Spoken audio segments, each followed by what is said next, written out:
မှာရှိတဲ့သူနာအားကစားကွင်းထဲမှာစတင်ပြီးတော့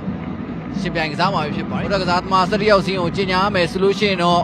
ဂိုသမားနေရာမှာတော့ကျွန်တော်22မျိုးမြငိမ့်ကျွန်တော်2နှင်းပွင့်အေးကျွန်တော်3ဖြူဖွေးကျွန်တော်4ဇွန်ယူရဦးကျွန်တော်5ဖြူဝင်းကျွန်တော်9ဝင်းသိန်းကျွန်အသိန်းအောင်ဆောင်ကျွန်တော်8စန်းတော်ကျွန်တော်10ခင်မိုထွန်းကျွန်တော်17ယူပါခိုင်ကျွန်တော်12ဝင်းနဲ့ကျွန်တော်19ရွှေရီထွန်းတို့ပွဲထွက်ကစားမှာပဲဖြစ်ပါတယ်ဒါမင်းစံတင်းရဲ့ပွဲထွက်ကစားမှာစီးရင်မှာတော့ဂိုသမားနေရာမှာတော့ကျွန်တော်1အိုင်ရှာပွဲထွက်လာတာပဲဖြစ်ကျွန်တော်2မာယန်ကျွန်တော်3ဒူဘီယာကျွန်တော်4တာကာနိုဗာရှက်စီနန်ကျွန်တော်5အလင်ဂျာနိုဗာကျွန်တော်8လာလီဟိုင်ဘိုဘာကျွန်တော်17မာယာမူဆာယကာယာကျွန်တော်16ဘာဘာရီဘာကျွန်တော်19ဘာရီရီဘာကျွန်တော်19ကာဘာနိုဗာဘာဘာနာကျွန်တော်20မာလီကာတို့ကဘုရားကစားသမားတွေဖြစ်ရှင်ပြိုင်ပြီးတော့ကစားသွားကြမှာပဲဖြစ်ပါတယ်မာတင်းမဲညာလာသေးတယ်ချက်ချီအောင်ပြတယ်စမ်းတော်ပိတ်ဖို့ကြိုးလာတယ်ဘာရင်းတင်းနဲ့ဘင်္ဂလားဒေ့ရှ်အသင်းတို့ရဲ့ပွဲစဉ်ကစောင့်နေတာပဲဖြစ်ပါတယ်မာတင်းမဲစမ်းတော်ပိတ်ဖို့ကြိုးလာတယ်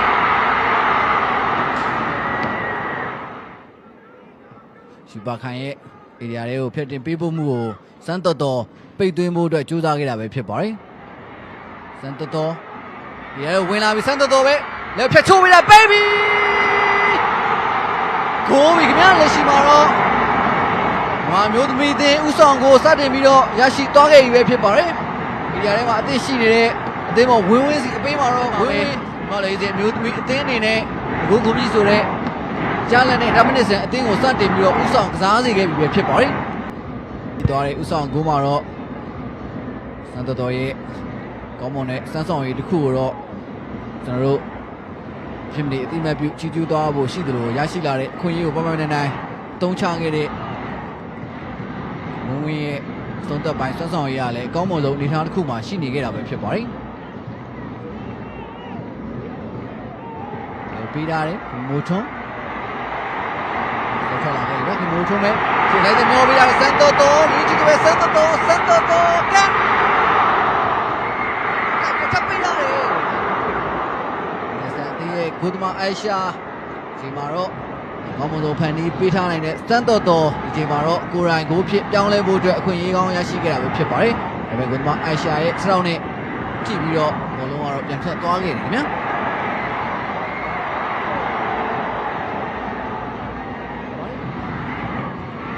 ဒါပေမဲ့ရှန်တင်မဲ့ခေါင်းတိုက်ပြီး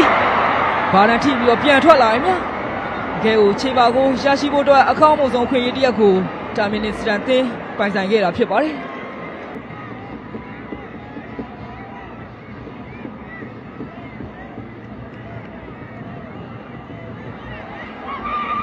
ဟိုင်ဘူပါတော့ကမောမှားပေးတာလေအေးတော့ကြားတယ်မြန်မာသင်းနဲ့ခေါင်းတိုင်းချိန်မှာတော့ကွင်းလေတိုင်ကပနရီသတ်မှတ်ပေးလိုက်ပြီလေဖြစ်ပါတယ်။မြန်မာသင်းချိန်ပါကိုပြန်လည်ခွင့်ပြုရဖို့အတွက်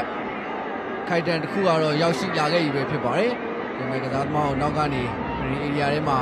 ချိန်ထားခဲ့တဲ့အနေအထားတစ်ခုကနေမင်းစတန်အသင်းပရီပြစ်ဒဏ်ပေါ်ကန်ခွင့်ရမှာပဲဖြစ်ပါတယ်။ကျော်နံပါတ်8ဟိုင်ဘိုဘာကန်မှာဖြစ်ပါတယ်။ဟိုင်ဘိုဘာလက်ခံပြီးမဝင်ဦးများအချိန်မှာတော့ပြိုင်မသိရဲ့အကောင်းဆုံးခွင့်ရတစ်ရက်ကိုဂိုသမားမျိုးမြတ်ငိမ့်ကာဝယ်သွားနိုင်ခဲ့ပြီလေဖြစ်ပါတယ်။နေဆိုရင်တော်တော်လေးကိုစိတ်လို့ရှားစရာခိုက်တဲ့တစ်ခုကိုကျွန်တော်ပြည်သက်တွေနဲ့အတူတူမြင်တွေ့ခဲ့ရတာပဲဖြစ်ပါတယ်။မာတင်ရဲ့ဂိုသမားမျိုးမြတ်ငိမ့်ရလည်းအကောင်းဆုံးလက်စမ်းတစ်ခုကိုတော့ပြသပြီးတော့အတင်းဂိုးပေါက်ကိုတော့အကောင်းဆုံးကာကွယ်သွားခဲ့တာပဲဖြစ်တယ်ခင်ဗျာ။နေပွင့်နဲ့ပြန်တွေ့လာတဲ့အေရီယာတော့ထပ်ပြီးတော့မှားပေးလိုက်ပြန်ပြီးအေရီယာထဲမှာပဲမြောက်နေပြီပြန်ထွက်လာတယ်ပိတ်ပြီခိုးပြီများဒီချိန်မှာတော့ရလာတဲ့အခွင့်အရေးတစ်ရက်ကိုအစောပိုင်းကဦးဆောင်ကိုသွင်းပေးထားခဲ့တဲ့ဝင်းရပဲထပ်ပြီးတော့ဒုတိယမြောက်မြန်မာအသင်းအတွက်ဦးဆောင်ကိုရရှိအောင်ထပ်ပြီးတော့သွင်းယူပေးသွားနိုင်ခဲ့ပြီဖြစ်ပါတယ်ဟုတ်ပါတယ်ဒီအချိန်ဒီမှာလဲဝင်းသူ့ရဲ့ခန္ဓာကိုယ်အချိုးစားနဲ့မလိုက်ညီအောင်သူ့ရဲ့တိုးအားရုံးအားတကယ်ကိုကောင်းမွန်ခဲ့တာဖြစ်ပြီးတော့ဒီချိန်မှာလဲအကောင်းဆုံးရလာတဲ့အခွင့်အရေးကိုပြေးထွက်ပြီးတော့အဆုံးသတ်ခဲ့တာဖြစ်ပါတယ်ဒီသွင်းကိုကြောင့်မြန်မာအသင်းရဲ့အနိုင်ရလက်ကပို့ပြီးတော့ပြတ်သားတဲ့အခြေအနေတစ်ခုကိုတော့လက်ရှိချိန်မှာဖန်တီးသွားနိုင်ခဲ့ပြီလည်းဖြစ်ပါတယ် ဒီသွင်းကိုမှာတော့စန်တော်တော်ရဲ့ခေါင်းတက်ပြီးတော့ဖန်တီးပေးဖို့မှုကလည်းတကယ်ကိုအတိအမှတ်ပြုရမှာလည်းဖြစ်ပါတယ်ပထမသွင်းကိုမှာလည်းစန်တော်တော်အကောင်းဆုံးဖန်တီးပေးဖို့နိုင်ခဲ့လို့အခုဒုတိယမြောက်သွင်းကိုမှာလည်းစန်တော်တော်ရဲ့ပါဝင်ပတ်သက်မှုကတကယ်ကိုဒီမှာအသင်းပဲအေးရလည်းဝင်လာပြီးစန်တော်တော်ပဲလက်ပိတ်ပြီးဂိုးလိုက်ထိပြီးတော့ပြန်ထွက်လာတယ်ဗျာဒီချိန်မှာတော့သူ့ရဲ့အဆုံးသက်ကအနည်းငယ်ဂိုးတိုင်းထိပြီးတော့ပြန်ထွက်သွားတဲ့အနေအထားတစ်ခုကြောင့်မြန်မာအသင်းနောက်ထပ်သွင်းကိုရရှိမဲ့အခွင့်အရေးတစ်ရက်နဲ့တော့လွှဲချော်သွားခဲ့တာဖြစ်ပါတယ်ဖြူဖြူဝင်းဒါပဲရှိဦးမော်ပြီးလာပြီမာတင်မဲ့တောက်လျှောက်ဆက်တက်သွားပြီးတင်းကောင်းဆောင်ဝင်းသိန်းကြီးထွန်းအေးရမှာဝင်လာပြီးဝင်းသိန်းကြီးထွန်းပေးပြီဒီချိန်မှာလေတင်းကောင်းဆောင်ဝင်းသိန်းကြီးထွန်းစေရေးပြီးတော့ထွက်ထားသေးတယ်ဒီပါခိုင်းဘယ်ဂျီလီနဲ့အေရီယာနဲ့မာတင်ပေးတာလေဝင်းသိန်းကြီးထွန်းဒီမှာချက်ထိန်းထားတယ်နောက်ကိုပေးတယ်ဒီမိုထွန်းဝင်းသိန်းကြီးထွန်းပဲအေရီယာထိန်းမှာပဲလက်ကန်တယ်ကန်ချက်ကတော့အားပြော့တယ်ခင်ဗျာမာပဲထက်ကန်မြန်ပြီနောက်ချိန်ထက်ကန်တယ်ထက်ကန်တယ်ဝင်းဝင်းရဲ့နောက်ပြဖြစ်စင်မဲ့သွင်းကိုတော့ကျွန်တော်တို့မြင်တွေ့ကြရပြီပဲဖြစ်ပါတယ်မာတင်ရရှိထားတဲ့သွင်းကိုသုံးခုစလုံးကိုဝင်းဝင်းတူတွေကဇက်တိုက်ကိုသူပေးခဲ့ပြီပဲဖြစ်ပါတယ်တူတွေကဒီကနေ့သုံးခုစလုံးကိုသူပေးခဲ့ပြီပဲဖြစ်ပါတယ်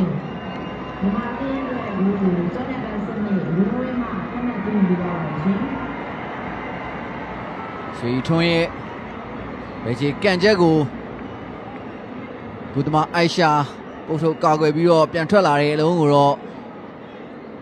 ကိုရှိမှာအသင့်နေထားနဲ့ရှိနေခဲ့တဲ့ဝင်းဝင်းဟာတာယာအဆုံးသက်ပြီးတော့နော်လေးစီအမျိုးသမီးဘောလုံးအသင်းအတွက်တတိယမြောက်ဥဆောင်ကိုတော့သူပေးခဲ့ပြီပဲဖြစ်ပါတယ်ဝင်းနဲ့စန်တော်တော်ရှိကိုလိုက်တင်မျောပြီးတာတွေကင်မမိုထွန်းဝင်သွားပြီမြအေရီယာတွေကိုကမ်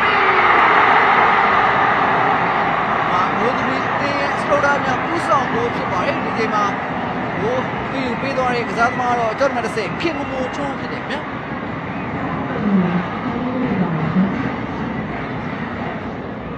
စန်တော်ရဲ့ဘလုံးပေးဖို့မှုကတော့တည်သက်ခဲ့ပြီးတော့ခင်မမိုထွန်းရဲ့အဆုံးသက်ပိုင်းစွမ်းဆောင်ရည်ရလဲအကောင်းဆုံးအနေထားမှာရှိနေခဲ့တယ်ဗျာဒါပေမဲ့နောက်ခံကစားသမားလိုက်လံ PR ပေးနေတဲ့အနေထားဒါပေမဲ့ကိုသမားအိုက်ရှာရှေ့ကိုထွက်လာတဲ့အနေထားတွေကိုအကောင်းဆုံးကြော်ဖြတ်ပြီးတော့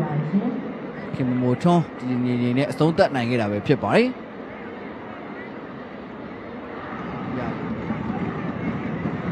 ဒီဝင်ကြော်သွားတယ်မြဝင်းသိန်းကြီးထွန်းဒီလက်ခံတယ်ကိုသမားအိုက်ရှာဒါပဲကတော့ပြန်ပြီးတော့စပြီမြဒီစံသင်းပဲ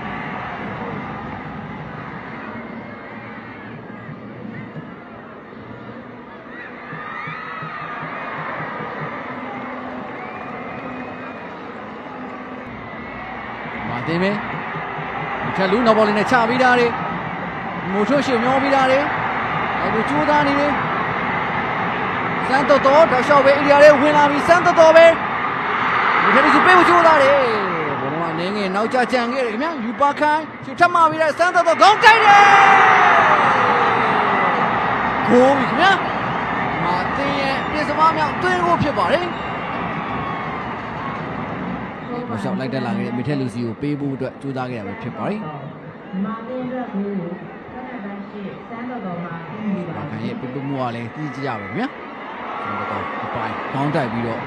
ဘိုးပြပြောင်းလဲခဲ့တာပဲဖြစ်ပါတယ်။ရတဲ့ဝင်လာရင်ယူပါခိုင်းဆံပြဖို့ကြိုးစားတယ်။မီထက်လူအေးရထိတ်ဆက်မှာပဲ။အပြန်ခောက်ထားသေးတယ်ဘယ်ချင်းနဲ့လက်ခံထားတယ်။ဟိုးမြညာဒီစီမာတော့ဘိုးသမီး6ဂိုးမြောက်ဥဆောင်ဂိုးကိုတင်းကိုနဲ့အတူရရှိခဲ့ပြီပဲဖြစ်ပါတယ်။ဒီရောက်ပိုင်းအစမှာဝင်ရောက်လာခဲ့တဲ့မီချက်လူဝင်နေရောက်ရှိပြီး6မိနစ်ကြာမှာပဲဂိုးမြောက်တင်းကိုဘယ်ချိန်နဲ့မြင်တွေ့ရတဲ့ပုံစံတိုင်းပဲလှလှပပသူပေးသွားခဲ့တာပဲဖြစ်တယ်ဗျာ။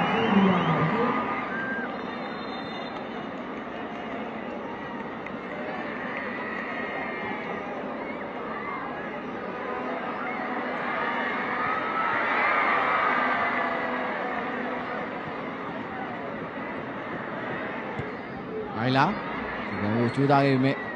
ပြန်ရလာသေးခင်ဗျမင်းစက်တင်မလက်ကန်နေမင်းစက်တင်အတွက်ဆိုပိုင်းကအိုက်ဘူဘာရဲ့ဝါရန်ထိသွားတဲ့ကန်ချက်ပဲဖြစ်ပါတယ်ဖြူဝင်းကိုပေးထားတယ်မစ်ထက်လူဝေးလက်ကန်ပြန်ပြီဒီကကောင်းနေခင်ဗျာဒီနေ့ဆက်သွားခဲ့တာပဲဖြစ်တယ်ဗျာမအိုင်ရှာရဲ့ဆန္ဒအနေငယ်ယုံရီလိုက်တော့ဘောကန်နေပေးထားတယ်ဘလို့ကမြောက်နေတယ်ဟောတယ်ကြိုးစားတယ်တက်ပြီးတော့ခေါင်းတိုက်လိုက်ပြီမာသေးရဲ့ခုနှစ်ဂိုးမြောက်ဥဆောင်ဂိုးဖြစ်ပါတယ်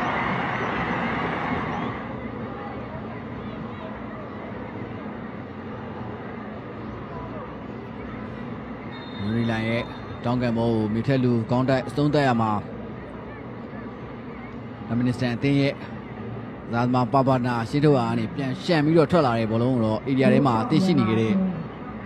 ခင်မိုထွန်းကကောင်းတက်ပြီးတော့အဆုံးသက်ခဲ့တာပဲဖြစ်ပါတယ်။မာအတင်းကိုတုတ်ပြန်ပြီးတော့ကစားနေရပဲဖြစ်ပါတယ်။ခင်မိုထွန်းရှုံမျောပေးထားတယ်။ယိုရီလိုင်းပဲလွတ်လွတ်ချွတ်ချွတ်ပဲဧရိယာထဲမှာပဲယိုရီလိုင်းအချိန်ကြီးကြည့်တယ်ယိုရီလိုင်းမာပြီးတော့တွင်းလာတယ်။